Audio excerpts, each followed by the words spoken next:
Allez, on parle placement sur Boursorama et on se dit que voilà, si vous faites partie de ceux qui sont effrayés par la volatilité de la bourse, si la bulle obligataire ou avoir des coupons qui ne rapportent plus rien, ça ne vous intéresse pas, si miser sur l'or, encore une fois, vous n'êtes pas plus emballé que ça, pourquoi ne pas s'intéresser donc à ce qu'on appelle les actifs réels, tangibles, palpables, physiques, miser sur les fonds d'infrastructure, les aéroports, les ponts, les routes? On voit ça avec Frédéric Lorenzini. Bonjour Frédéric. Bonjour David. Fondateur du site N3D. Il y a ça à la cote, ce truc-là. C'est pas nouveau non plus.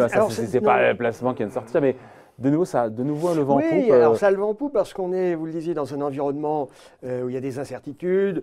La macroéconomie, on ne sait pas si il y a le cas de l'Allemagne. Est-ce qu'il y aura un deuxième trimestre? On est inquiet. Il y a du ralentissement économique partout. Les marchés boursiers, ce n'est pas très bien orienté. Il y a de la volatilité. Oh bien orienté, on est un peu sur le CAC 40. Il est oui, gentil, hein. Non, mais c'est vrai que sur le CAC 40, on est bien depuis le début de l'année. L'été a été quand même très volatile. Ouais. Et c'est vrai que dans cet environnement, mais il y a des gens qui sont tentés de trouver d'autres solutions. Alors, on parle de l'or.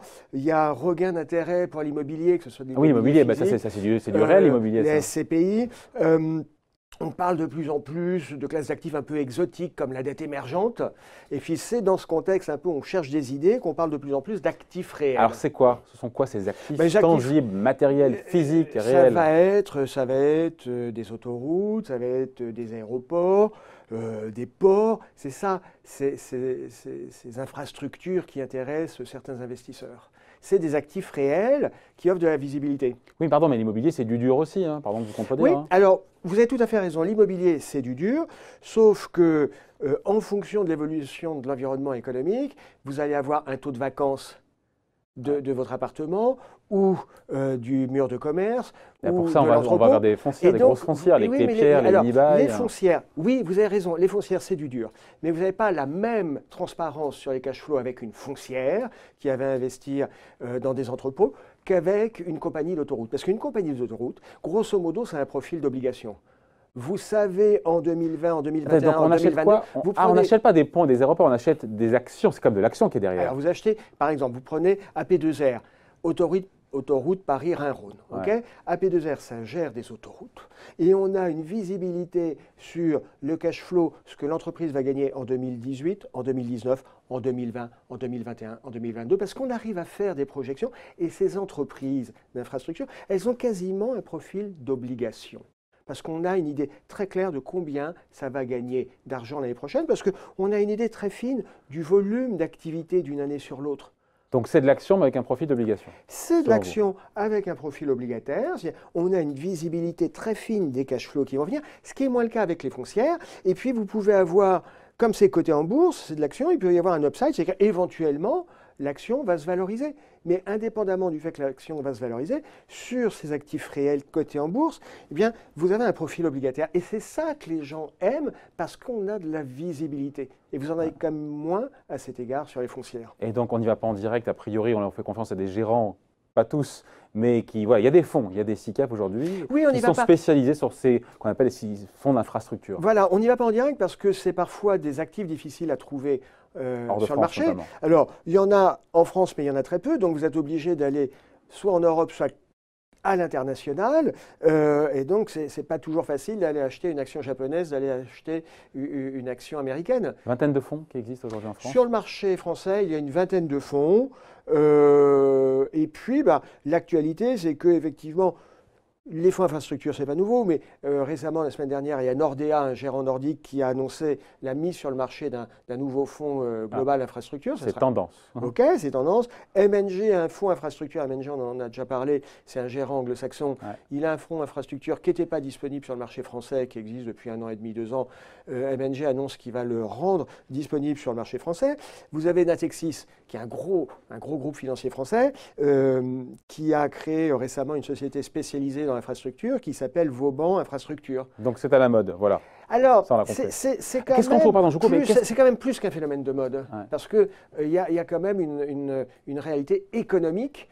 Il y a des besoins. Il y a des besoins, il y a des collectivités qui ont besoin de financer des projets d'infrastructure, des routes, des piscines, des écoles, des universités, des autoroutes, des aéroports. Et puis, il y a des investisseurs qui ont besoin de mettre leur argent. Donc, c'est plus qu'une mode, quand même. Qu'est-ce qu'on trouve dans ces fonds? Vous parlez d'AP2R, AP2R, les autoroutes, Paris. Alors voilà, vous allez c'est trouver. quoi déjà AP2R, Paris, Rhin-Rhône? Autoroute, Paris-Rhin-Rhône. C'est ça, voilà. AP2R. Mais à part AP2R, on trouve Alors, quoi? vous allez trouver des infrastructures, donc AP2R, vous allez trouver East Japan Railway, c'est une compagnie ferroviaire japonaise, vous allez trouver Auckland International Airport. Voilà, ce sont des noms concrets de structures, rarement des françaises, qui sont européennes, voire internationales, qui sont cotées en bourse.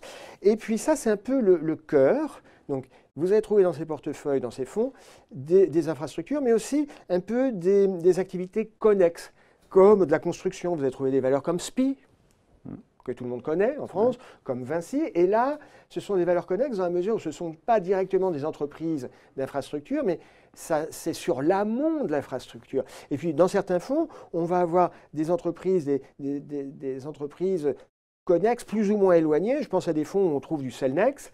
Pardon, je ne connais pas. Cellnex, c'est un opérateur mobile espagnol, ou du China Mobile. China Mobile, comme son nom l'indique, c'est un opérateur mobile chinois. Là, c'est quand même moins direct. On se demande ce que ça fout là. Ouais, c'est quand même. On s'éloigne un peu du noyau dur qui est de l'infrastructure pure. Mais en résumé, vous allez trouver des valeurs qui font de l'infrastructure et puis toute la chaîne connexe. Et souvent, la chaîne connexe, c'est l'amont, c'est des entreprises de BTP. Bon. Est-ce qu'on peut dire que ça donne de bons résultats et qui sont les meilleurs? Deux questions d'une. Alors, est-ce que ça donne de bons résultats? En moyenne, si on prend l'ensemble de ces 20-25 fonds infrastructures disponibles en France, sur 3 et 5 ans, ça donne plus ou moins 7% par an. Donc, ça va. Mais ce n'est pas ce qu'on trouve de plus rémunérateur.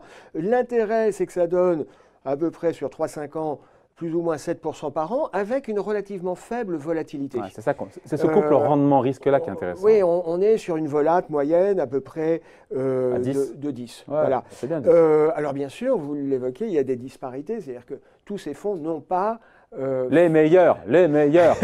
Alors, des chiffres concrètement. Le fonds Street Infrastructure qui est disponible sur le marché français, sur 5 ans, c'est 14% par an, sur 5 ans. Okay.